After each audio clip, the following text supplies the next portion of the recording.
Muy buenas noches a todos los hermanos, a los amigos, quienes ya están acompañando esta transmisión. Y volvimos a este método, volvimos a este sistema a raíz de los últimos acontecimientos en nuestra región, principalmente en la zona de Alto Paraná. Tuvimos un retroceso en las fases en esta lucha que hay contra esta enfermedad que se está dando a nivel mundial. Y como ya veníamos compartiendo juntos el mismo tema, quiero continuar hoy hablando sobre las doctrinas neotestamentarias, o podemos decir también las doctrinas de la Iglesia del Nuevo Testamento, las doctrinas que el Señor Jesucristo enseñó. Enseñaron también los apóstoles, y con la ayuda del Señor pretendemos seguir haciéndolo hasta el día de hoy, y creo que el Señor puede ir ayudándonos conforme a su voluntad. Y damos gracias a todos quienes ya están acompañando esta transmisión, y como dijimos, vamos a seguir con las doctrinas neotestamentarias en su tercera parte. Ya vinimos viendo unas cuantas doctrinas, como dije al principio en otras emisiones también, de que estas doctrinas lo hacemos a modo de introducción y hablando de ellas en forma general. Creo que cada tema nos va a llevar muchísimo tiempo para estar hablando de cada una de ellas, pero vamos a, en la medida de las posibilidades y en la medida que el Señor permite, vamos a estar desarrollando. Hemos visto acerca del camino de la salvación, acerca de la seguridad de la salvación, que el camino de la salvación es el Señor Jesucristo. Hemos visto acerca de la seguridad de la salvación, que el creyente que cree en el Señor Jesucristo es salvo una vez para siempre, y eso es por pura gracia, porque eso es justamente el mensaje del Evangelio, la gracia de Dios a nuestro favor. Y qué privilegio somos nosotros de vivir en el tiempo de la gracia. Qué privilegio es poder disfrutar de ese privilegio. Entonces vamos a disfrutar de esto y alabar al Señor por esto, porque el Señor nos ha dado seguridad. Él nos vino a dar vida eterna. Siempre dijimos esto: el Señor no vino a darnos vida temporal, Él vino a darnos vida eterna. Y el que cree tiene vida eterna, no es vida temporal. Y esta vida no depende de mi esfuerzo, sino descansa enteramente en la obra de Cristo en la cruz del Calvario.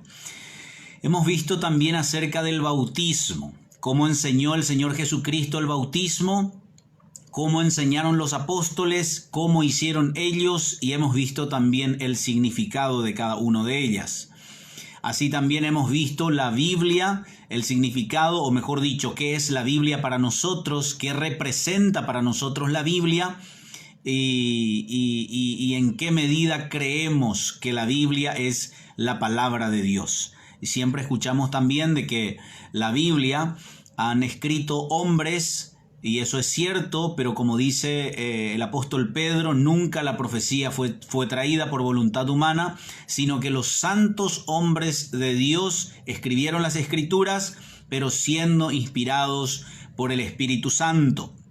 Hemos visto también que la obediencia es una evidencia de la verdadera conversión, una evidencia de un verdadero renacido. Hemos visto también que otra evidencia es el crecimiento espiritual. Un creyente, una persona que dice que es creyente, debe crecer espiritualmente, debe madurar en la fe. Y una de las evidencias es que la persona ora. Y hemos visto la vida de oración del Señor Jesucristo. Hemos visto también la vida de oración de los apóstoles, de los siervos de Dios, y que también tenemos ese privilegio nosotros. Vimos también que el creyente es templo del Espíritu Santo, que tenemos este tesoro en vaso de barro, que es Dios mismo morando en nosotros por medio de su Espíritu. Y esto genera una maravillosa situación en el creyente, porque hace que el creyente tenga dos naturalezas. Una naturaleza divina, que es del Espíritu, que es santa, y otra naturaleza que es pecaminosa, es la vieja naturaleza, el yo, que hasta hoy vive y está en mí, y hasta el último día de mi vida va a estar en el creyente. Y eso genera una lucha todos los días, todo el tiempo. Hay una lucha entre el espíritu y la carne. La carne quiere disfrutar de los deleites del pecado, que su fin es la muerte, y el espíritu quiere agradar a Dios, quiere obedecer a Dios y vivir en santidad. Vimos que una de las evidencias y una de las doctrinas que hemos visto, mejor dicho, es acerca del servicio, que algo que le caracteriza al creyente es el servir, vivir para servir. Y creo que el Señor Jesucristo mismo dijo que el Hijo del Hombre no vino para ser servido, sino para servir. Hemos visto ya también la doctrina acerca de la iglesia. ¿Qué es la iglesia? Que la iglesia no es ningún templo, la iglesia no viene a ser ninguna construcción, no es ningún local, no es correcto por eso decir me voy a la iglesia.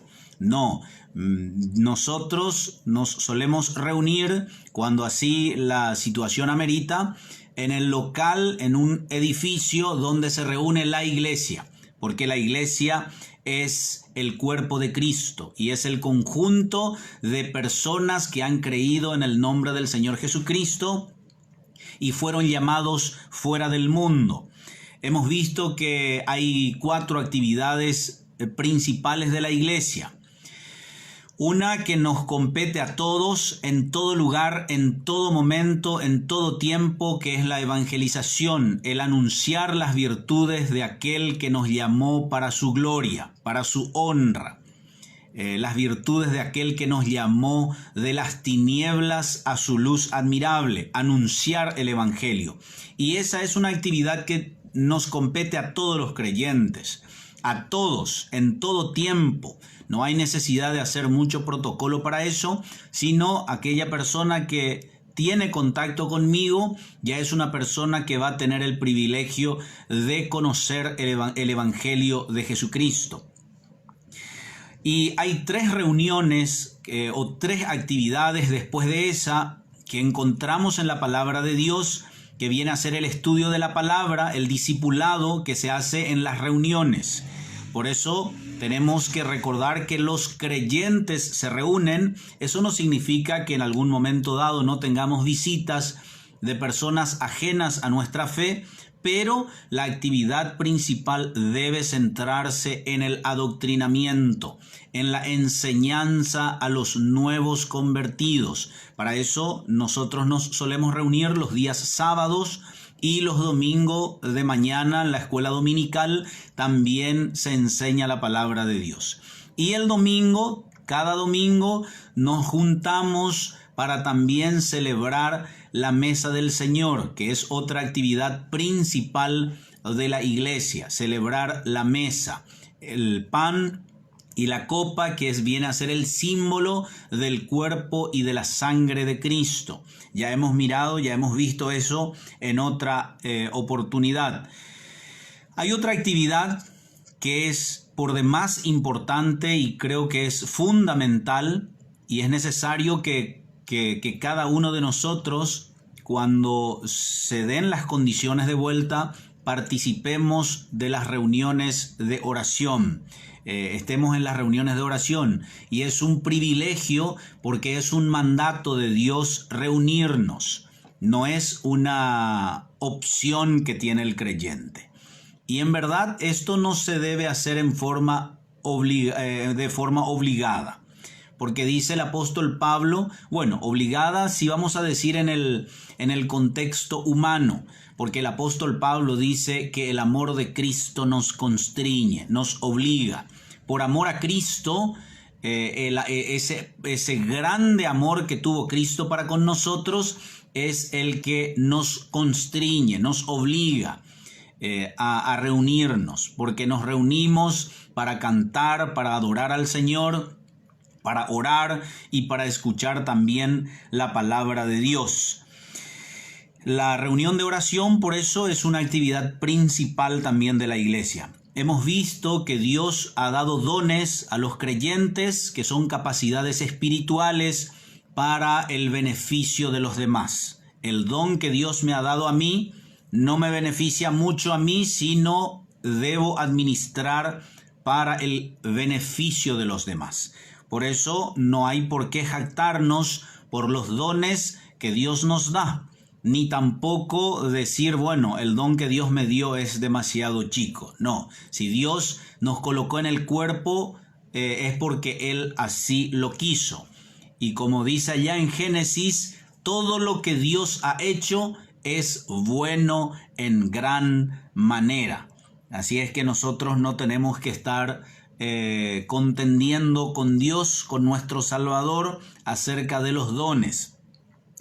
Uno de los últimos temas que hemos estado mirando es acerca de las ofrendas, que quienes tienen que ofrendar, cómo se tienen que ofrendar y de qué forma, de qué manera, con qué actitud también tenemos que ofrendar. Y hoy quiero mirar los últimos temas acerca de estas doctrinas básicas. Yo sé que hay muchas otras doctrinas en el Nuevo Testamento, pero por lo menos nos vamos a quedar con estos tres últimos acerca del creyente y el mundo, la relación del creyente con el mundo. ¿Qué relación tiene el creyente con el mundo? Vamos a mirar también acerca de la idolatría y cosas semejantes, la autoridad de la palabra de Dios y temas generales, algunos temas de mucho interés.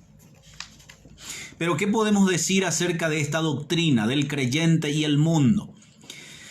Hay un pasaje en Juan en donde dice, ahora es el juicio de este mundo, ahora el príncipe de este mundo será echado fuera. No hablaré ya mucho con vosotros, porque viene el príncipe de este mundo y él nada tiene en mí. Y vamos a encontrar en otra parte que el apóstol Juan en su primera carta dice, no améis al mundo. Es muy importante por esto el estudio de la palabra, porque estas cosas que estamos hablando ahora son muy básicas, pero hay otras tantas en las escrituras que también tienen, que tienen este mismo contexto, por decir así, tienen esta misma forma de interpretación. O sea, para interpretar es muy importante atender el contexto. Porque una parte en la Biblia dice, no améis al mundo, ni las cosas que están en el mundo. Pero en Juan 3:16 dice, porque de tal manera amó Dios al mundo, que ha dado a su Hijo unigénito, para que todo aquel que en él cree no se pierda, mas tenga vida eterna. Pero tenemos que tener en cuenta que cuando el Señor Jesús, cuando Juan en el Evangelio, en Juan 3:16 dice, porque de tal manera amó Dios al mundo, se está refiriendo a toda la humanidad, a los hombres, a su creación, a los seres humanos que Él creó. Y Él amó de tal manera a los hombres que ha dado a su Hijo unigénito para que todo aquel que en Él cree no se pierda, mas tenga vida eterna. Pero cuando hablamos en Juan, en este caso, en primera Juan, cuando dice no améis al mundo, se está refiriendo al sistema, a las prácticas del mundo, a la forma de vida que tiene el mundo. Se refiere más bien a eso. Entonces dice, ahora es el juicio de este mundo. tenemos que entender que este mundo, que este sistema de vida, que este sistema de gobierno, que este sistema de enseñanza, que este sistema de información que se recibe todos los días está a cargo del maligno, no está a cargo de Dios. Si bien es cierto, Dios es el controlador de todo lo que sucede en el mundo, el ser humano, por causa del pecado, ha empeñado el gobierno de este mundo a Satanás. Por eso en Juan 12:31 dice el Señor: ahora es el juicio de este mundo. Ahora el príncipe de este mundo será echado fuera. Satanás en este tiempo es el príncipe de este mundo. Por eso todo lo que nosotros vemos en las noticias, todo lo que nosotros vemos, lo que hace el gobierno, todo lo que nosotros vemos que hacen los gobernantes del mundo, todo lo que hace Hollywood, todo lo que hace las telenovelas, las películas, todo lo que nosotros traemos, la moda, está gobernado por el príncipe de este mundo, controlado por Dios, pero gobernado por el príncipe de este mundo. Dice el Señor en Juan 14:30 que no hablaré ya mucho con vosotros, porque viene el príncipe de este mundo y él nada tiene en mí. El Señor marcó una diferencia y marcó un límite y una separación absoluta entre el príncipe de este siglo, el príncipe de este mundo y el gobierno de Dios. Y dice: él nada tiene en mí. Entonces es demasiado importante cuidarnos del sistema del mundo. Y aquí hay algo que es muy importante que como doctrina neotestamentaria tengamos en cuenta. Escuchamos por allí a veces que se habla de los legalistas. Cuando se enseñan los mandamientos del Señor, algunos quieren tildar a otros que enseñan las doctrinas bíblicas como legalistas. Como doctrina de la Iglesia del Nuevo Testamento es demasiado importante recordar el principio de nuestra conversión. Estoy hablando a las personas que de verdad se convirtieron, que de verdad son creyentes. Tenemos que recordar que el Señor Jesús nos ha invitado y nos ha establecido una única forma para ser salvos. Y Él nos ha dicho: entrad por la puerta estrecha. Entrad por la puerta estrecha. Y después dice que andemos por el camino angosto. ¿Qué quiere decir eso? Que el Señor tiene una puerta estrecha, muy finita, una puerta estrecha en el que no podemos caber con el bulto del pecado. Aquellos quienes conocen el libro El Progreso del Peregrino y quienes han leído deben conocer que en la cruz, cuando llegamos a los pies de Cristo, el peso del pecado y el bulto del pecado que traemos sobre nosotros es despojado de nuestro cuerpo. Y para entrar por la puerta estrecha, yo no puedo entrar con la bolsa de mi pecado. Y para andar por el camino angosto, tampoco hay mucho espacio para que yo esté llevando todo lo que a mí me agrada. El Señor Jesucristo ha marcado una diferencia muy clara entre el mundo y la vida cristiana. El Señor dice: él nada tiene en mí. Cuando se refiere a él nada tiene en mí, se refiere también en este caso a que el sistema que él ofrece, como hemos visto o como ya conocemos en la tentación de Jesús en el desierto, cuando Satanás le dijo: todo esto te daré si postrado me adorares. El Señor Jesucristo dijo: al Señor tu Dios solamente adorarás. Solamente a Dios podemos adorar. No hay espacio para que nosotros estemos adorando o disfrutando de del engañoso deleite de este mundo. El diablo es un gran usurpador que tiene el mundo en sus manos. El creyente no es de este mundo. Por eso nosotros leemos: el Dios de este siglo cegó el entendimiento de los incrédulos para que no les resplandezca la luz del evangelio de la gloria de Cristo, el cual es la imagen de Dios. En Gálatas 6:14 leemos, dice: pero lejos esté de mí gloriarme, sino en la cruz de nuestro Señor Jesucristo, por quien el mundo me es crucificado a mí y yo al mundo. El creyente, al momento de su conversión, muere al mundo. Y dice el apóstol Pablo: pero lejos esté de mí gloriarme, sino en la cruz de nuestro Señor Jesucristo. Claro que los que no son creyentes fácilmente habla de legalismo porque no entienden el pasaje de Gálatas 6:14. Porque el que no cree de todo corazón y el que no es verdaderamente renacido, los mandamientos del Señor les son gravosos, les cuesta muchísimo. Y simplemente no pueden seguir los mandamientos del Señor, porque no tienen la capacidad. El apóstol Pablo dice: lejos esté de mí gloriarme, sino en la cruz. Y es allí donde la persona que no es renacida, el apóstol Pablo dice: lejos esté de mí gloriarme, sino en la cruz. ¿Y cuál es mi gloria?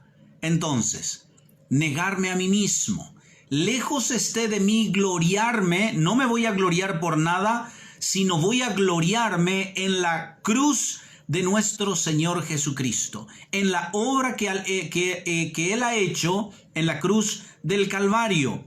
Pero como creyente, si yo llego a entender este pasaje de que nuestra gloria, nuestro gozo está en la cruz, pero la cruz para el inconverso, para la persona que no cree, es locura. Negarse a sí mismo y someterse bajo el yugo de Dios, como Él mismo dijo: llevad mi yugo sobre vosotros y aprended de mí, que soy manso y humilde de corazón, y allí hallaréis descanso para vuestras almas.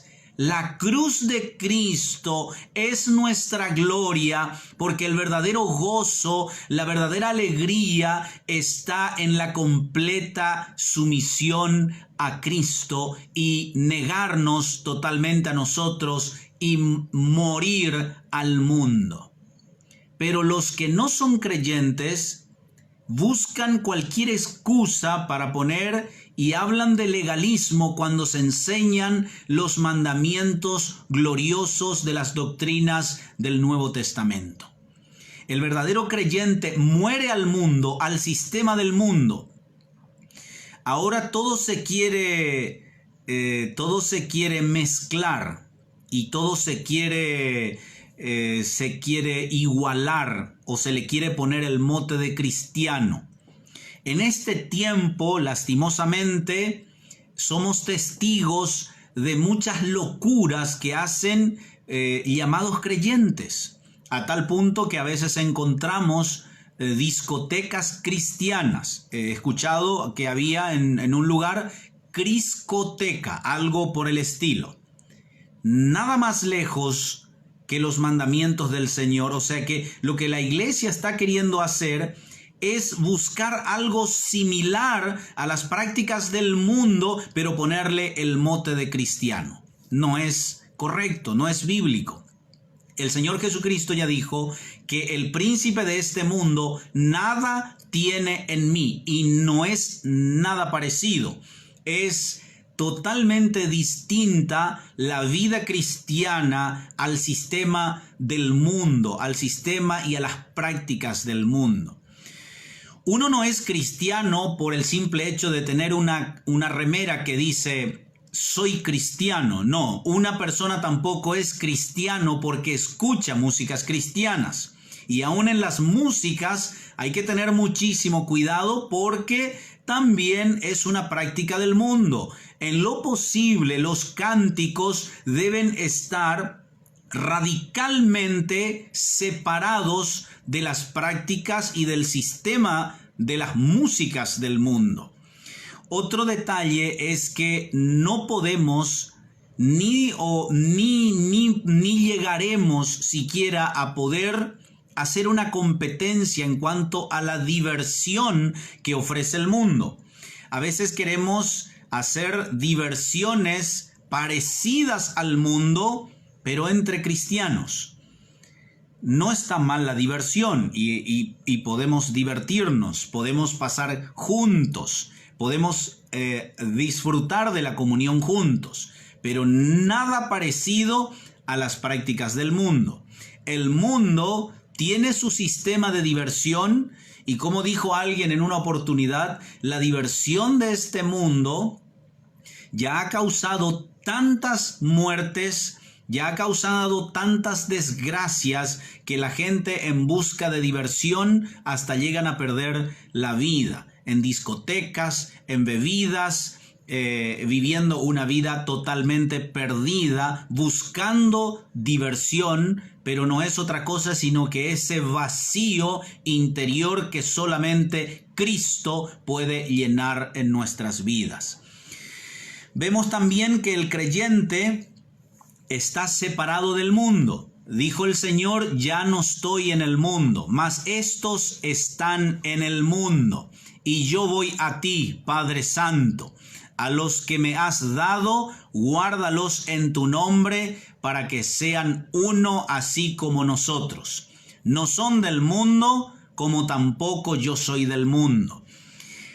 Creo que como creyentes tenemos que gozarnos porque somos diferentes al mundo, porque no somos de este mundo, porque nuestra ciudadanía no es en este lugar. Aquí somos extranjeros, somos embajadores en nombre de Cristo, pero ya viene el Señor a buscarnos para llevarnos en aquella ciudadanía que es nuestra. Nuestra ciudadanía está en los cielos. Así es que no tenemos por qué querer imitar las cosas del mundo, querer practicar las cosas o buscar algo similar al mundo para divertirnos también nosotros como creyentes. No, nuestra gloria, nuestro gozo es la cruz de Cristo. Y dice el apóstol Pablo en Romanos, no os conforméis a este siglo, sino transformaos por medio de la renovación de vuestro entendimiento, para que comprobéis cuál sea la buena voluntad de Dios, agradable y perfecta. Dice otro texto que el creyente no debe amar al mundo, no debe tener ningún lugar en sus afectos por ser opuestos al Padre. No debemos amar al mundo, y eso dijo el apóstol Juan, no améis al mundo ni las cosas que están en el mundo. Si alguno ama al mundo, el amor del Padre no está en él. Esto es algo muy serio que tenemos que tener muy presente. Dice, si alguno ama al mundo, el amor del Padre no está en él. Si amamos al mundo, si amamos el sistema del mundo, y aun si estamos buscando ponerle al sistema del mundo el mote o el título de cristiano a las prácticas del mundo, hay algo que nos debe preocupar y llamar la atención y estar muy interesado. Si yo amo esas prácticas del mundo, dice el apóstol Juan, el amor del Padre no está en él. Porque todo lo que hay en el mundo, Los deseos de la carne, los deseos de los ojos, la vanagloria de la vida no provienen del Padre sino del mundo.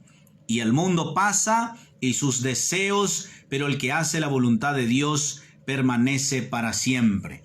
El que hace la voluntad de Dios. Esto me hace acordar a Mateo capítulo 7, cuando el Señor Jesucristo dijo: no todo el que me dice Señor, Señor, entrará en el reino de los cielos, sino el que hace la voluntad de mi Padre que está en los cielos. ¿Esto qué quiere decir? Que el creyente, aunque no de forma perfecta, busca hacer la voluntad del Padre. No está buscando traer las prácticas del mundo y ponerle el título de cristiano, sino todo su esfuerzo está enfocado a agradar a aquel que le salvó, agradar a su Salvador. Busca hacer la voluntad de Dios y dice que sus mandamientos no son gravosos. Y que el que me ama, dice el apóstol Juan, mi palabra, en el Evangelio de Juan, mejor dicho, dice: el que me ama, mi palabra guardará. Y cuando guardamos la palabra de Dios, en forma automática salimos de las prácticas del mundo, salimos del sistema del mundo. Por eso dice: el creyente no ama al mundo. Vimos también que el creyente puede vencer al sistema. ¿Y cómo podemos vencer al sistema? Hay una única forma de vencer al mundo: estar confirmados en la fe. Esa es la única forma y el único requisito para vencer al mundo. Porque en Romanos dice: en Cristo somos más que vencedores. En Cristo somos más que vencedores. La única manera para vencer al sistema, para vencer al mundo, es estar en Cristo. Dice que podemos en este tiempo tener paz en la tribulación. El creyente, aunque vive en el mundo, aunque vive en este sistema, como dice en Juan 16:33, estas cosas os he hablado, para que en mí tengáis paz. En el mundo tendréis aflicción, pero confiad, yo he vencido al mundo. El verdadero creyente, aunque vive en un sistema, en el sistema que actualmente ofrece Satanás, en el sistema que él está dirigiendo, bajo el control soberano de Dios, porque Dios también, aún en Satanás, ejecuta y cumple su voluntad. Pero con todo lo que sucede en el mundo, las aflicciones, los momentos difíciles que pasamos, el creyente puede tener paz. El creyente también, como ya dijimos, está muerto a los placeres de este mundo. Hay otras doctrinas bíblicas también de la iglesia del Nuevo Testamento y que creemos acerca de la idolatría. Rápidamente, y como dijimos como introducción, hablando de estos temas, he estado mirando el significado de ídolo en algunos diccionarios y también de lo que diga el diccionario bíblico. Dice ídolo en un diccionario en un diccionario castellano: ídolo es una imagen de culto que es adorado por la deidad. Y dice más: demonio o espíritu que contiene o representa. Imagínense lo que dice el diccionario castellano. En otros significados bíblicos dice que ídolo es todo aquel que ocupa el lugar de Dios en nuestras vidas. Y eso es un poco más comprometedor para el creyente, porque no por el hecho de que yo no me esté arrodillando frente a una imagen, frente a una estatua, no significa que yo no tenga ídolos. Ídolo es todo aquel que ocupa el lugar de Dios en nuestras vidas. Y el creyente, al nacer en Cristo, es una nueva criatura. es una nueva criatura. Dice, de modo que si alguno está en Cristo, nueva criatura es. Las cosas viejas pasaron, y aquí todas son hechas nuevas. El creyente fue llamado fuera del mundo únicamente con un propósito de adorar a Dios, glorificar a Dios y amar a Dios por sobre todas las cosas. El primero y grande mandamiento es: y amarás al Señor tu Dios con todo tu corazón, con toda tu mente, con todas tus fuerzas, porque ese es el principal y más grande mandamiento. Y entonces, ¿qué tenemos que hacer para no equivocarnos? Y el apóstol Pedro dice que tenemos también nosotros la palabra profética más segura, a la cual hacemos bien en estar atentos como a una antorcha que alumbra en lugar oscuro hasta que el día esclarezca y el lucero de la mañana salga en nuestros corazones. La Biblia habla en muchos lugares acerca de la idolatría, y como también habla acerca de la astrología, la cartomancia, la hechicería. Esto creo que tenemos que dejar bien claro que en la iglesia del Nuevo Testamento y bíblicamente, ya desde el Antiguo Testamento, podemos encontrar que Dios aborrece la astrología, la cartomancia y la hechicería. Son cosas que Dios aborrece, porque el único que puede revelarnos las cosas futuras es Dios mismo. En Jeremías, en varios capítulos de Jeremías, cuando está hablando de los falsos profetas, Dios le decía a Jeremías que una de las formas de que él se haga conocer al mundo, y una de las formas que el mundo tiene para conocerlo a él, es que el único que puede revelar el futuro es él. Y él dijo en varias ocasiones en el libro de Jeremías de que él iba a confundir el consejo de los falsos profetas, pero que la palabra de sus profetas, las palabras de los profetas de Dios, él iba a confirmar para que él pueda hacerse conocer al mundo. Por eso es que por la gracia de Dios, los creyentes, los verdaderos hijos de Dios, somos los únicos que con un estudio profundo de las Escrituras podemos conocer las cosas futuras, y tampoco va a asustarnos las cosas que están sucediendo, porque conocemos por medio de la palabra que estas cosas han de suceder. La astrología, aquellos que consultan por el tema de los astros, el tema de horóscopos, por ejemplo, eso es algo abominable que ningún creyente debería estar perdiendo su tiempo consultando en esas cosas. Cartomancia, consultar a las cartas, son mentiras, engaños y son actividades diabólicas. Lo mismo podemos decir acerca de la hechicería y cosas semejantes a estas. El creyente debe estar prevenido y discernir a los falsos enseñadores. Esto es otro tema que también encontramos en la palabra de Dios.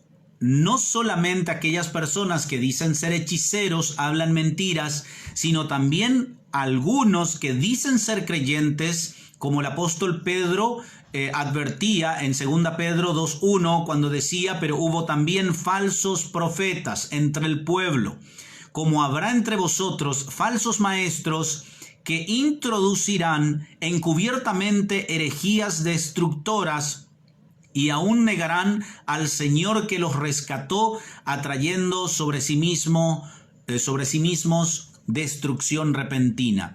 El apóstol Pedro hace aquí un llamado de atención que nosotros no debemos dejar pasar por alto, porque dice: como habrá entre vosotros falsos maestros que introducirán encubiertamente herejías destructoras. Van a estar hablando supuestamente en nombre de Dios, van a estar enseñando supuestamente doctrinas bíblicas, pero encubiertamente están metiendo doctrinas destructoras, herejías destructoras.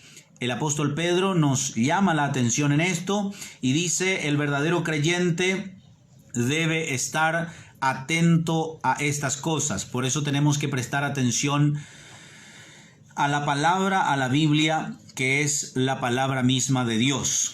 El verdadero creyente no se debe envolver en juegos de azar, loterías, apuestas, bebidas alcohólicas. Esto es algo que encontramos también en la palabra de Dios, que el verdadero creyente no puede estar jugando juegos de azar. ¿Por qué? Porque nuestra vida no depende de la suerte. No es una vida de azar. Nuestra vida está predestinada en Cristo y hemos sido elegidos antes de la fundación del mundo para cumplir el propósito que Dios tiene para nosotros en nuestras vidas. Nuestra vida no es un azar, nuestra vida no es ningún accidente, porque Dios, antes de la fundación del mundo, Él ya ha preparado toda nuestra vida, y como dice en Efesios, que somos hechuras suyas, creados en Cristo Jesús para buenas obras, las cuales Él preparó de antemano para que nosotros anduviésemos en ella. Y si nosotros necesitamos algo, no dependemos de la suerte, sino tenemos un Padre a quien podemos pedirle nuestras necesidades. Ya hemos hablado de la Biblia, que es la palabra de Dios, pero creo que tenemos que dejar sentado también esto, que como doctrina neotestamentaria creemos que la Biblia es la palabra de Dios y es la máxima autoridad. Si hay algún conflicto, alguna duda sobre algunas cuestiones, algunos manejos, Dios nos guarde y ojalá estemos lejos de esas prácticas de hacer lo que mejor nos parezca a nosotros, ni aunque parezca bueno. No caigamos en el error de Saúl, que creyó que trayendo los ganados para sacrificar de Amalek, él ha hecho lo mejor para Dios. No creamos tampoco como David, que llevar el arca de Dios sobre un carro, por más buena que parezca la intención y el deseo de David, no, eso no es correcto, porque la palabra de Dios, si Dios nos dice algo, nos da las formas y los métodos que tenemos que hacer, las formas en que tenemos que llevar adelante cualquier actividad, cualquier tipo de actividad en forma individual o como iglesia. Las cosas debemos consultar siempre a la palabra de Dios. No importa si es para un buen fin lo que yo estoy haciendo. Como Samuel le dijo a Saúl, ¿se complace acaso Jehová en los sacrificios, en el holocausto, como en que se obedezca la palabra de Dios? Creo que ese versículo sigue siendo tan actual para nosotros. El Señor no se complace en las actividades que yo pueda llegar a hacer como para servir a Dios, sino en que yo obedezca la palabra de Dios. Eso es lo que agrada a Dios. Algunos temas de interés como para ir cerrando, que nosotros creemos también como iglesia neotestamentaria y creemos que son doctrinas de la iglesia del Nuevo Testamento, es el trato que el creyente tiene que tener para con las autoridades. Hermanos, no es correcto, no es bueno que nosotros ahora, utilizando los medios de comunicación, estemos gritando y quejándonos de la corrupción que pueda existir de parte de las autoridades. No es muy correcto, porque nosotros sabemos bíblicamente que eso va a ser así. Dios ha colocado a las autoridades en este tiempo, y bíblicamente sabemos que la corrupción va a ir de mal en peor. no va a mejorar, el sistema de gobierno del mundo no va a mejorar, porque el fin de la corrupción de los gobiernos del mundo es terminar dando autoridad plena al anticristo, que es Satanás mismo. Así es que la corrupción en el mundo no vamos a solucionar nosotros. Nosotros no somos de este mundo. El gobierno de este mundo no es nuestro gobierno. Debemos someternos y respetar a las autoridades. Es el mandato de Dios. Dice en Romanos capítulo 13 que nosotros debemos someternos a las autoridades. Ese es el mandato de Dios. Nosotros debemos someternos a las autoridades porque dice que fueron puestas por Dios mismo. Entonces, nosotros no podemos estar quejándonos todo el tiempo de las autoridades cuando nuestro Dios ya nos dijo, nos anticipó miles de años antes de que en los postreros tiempos la corrupción iba a crecer para que finalmente todos los gobiernos del mundo generen un caos en todo el universo y se produzca un caos tan grande que los gobernantes del mundo ya no tendrán la forma ni la fórmula para solucionar los problemas y únicamente van a tener que entregar la autoridad a la bestia. Van a entregar su autoridad al diablo, a Satanás mismo, que va a venir ofreciendo paz y seguridad al mundo. Entonces, ¿cuál es la actitud del creyente con las autoridades? Y Romanos capítulo 13 dice, sométase toda persona a las autoridades superiores, porque no hay autoridad sino de parte de Dios, y las que hay por Dios han sido establecidas. De modo que quien se opone a la autoridad y a lo establecido por Dios, resiste. Y los que resisten acarrean condenación para sí mismos. Hermanos, creo que es demasiado importante, y esto una vez más vamos a recalcar. En estos días estaba hablando con algunos compañeros, con algunos amigos, creyentes, hijos de Dios también, y estábamos haciendo la consulta, ¿qué tenemos que hacer? ¿Creer lo que dice el gobierno? ¿Someternos a lo que dice el gobierno en esta situación actual? Hermanos, creo que un privilegio tan grande que tenemos como creyentes es que nosotros bíblicamente no tenemos el mandato de Dios para escucharle a un médico que está hablando por el Facebook, que dice que es un médico o que dice que es una persona que conoce esto o aquella cosa en cuanto a esta situación que está viviendo el mundo. Creo que como creyentes podemos simplificar las cosas y mirar a lo que dice la palabra de Dios. Sométase toda persona a la autoridad. La única forma en que los creyentes no deben someterse a la autoridad política y militar es cuando esta autoridad me prohíbe vivir mi vida cristiana y anunciar el evangelio. Esa es la única forma que yo tenga que desobedecer a la autoridad. Pero si la autoridad no está atacando mi fe, si no me está prohibiendo predicar el evangelio, mi obligación como creyente es escuchar a las autoridades y someterme a ellas. Miren lo que dice en Romanos: de modo que quien se opone a la autoridad, a lo establecido por Dios, resiste. Si hay un decreto presidencial para nosotros en este tiempo, nuestra obligación y qué privilegio como creyentes saber qué vamos a hacer. Bíblicamente tenemos que someternos al gobierno. Es lo que manda la palabra de Dios. Dice más: y los que resisten acarrean condenación para sí mismos. No nos equivoquemos, hermanos, como creyentes, estar diciendo no, esto no existe, esto es para la corrupción.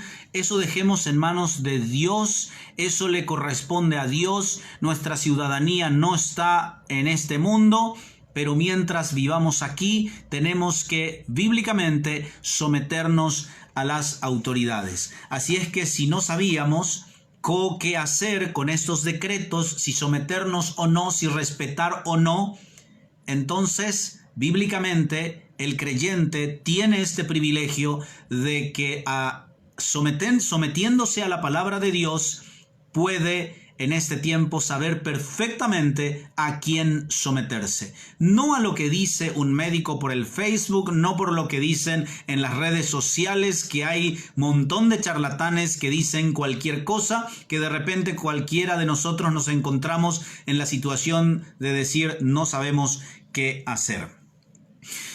Bueno, creo que hay mucho más por decir aún acerca de las doctrinas neotestamentarias. Pero vamos a dejar por aquí que el Señor pueda bendecir su palabra y pueda añadir aún más en cuanto a estas doctrinas preciosas que encontramos en el Nuevo Testamento. Y como dice en Romanos, si mal no recuerdo, que hemos sido salvos para obedecer a aquella forma de doctrina a la cual hemos sido enseñados. Por eso es demasiado importante prestar mucha atención a las doctrinas bíblicas, a las doctrinas que nos enseñan la palabra de Dios. Apreciados amigos, hermanos, un gusto compartir una vez más una noche con ustedes y que el Señor pueda bendecir su palabra.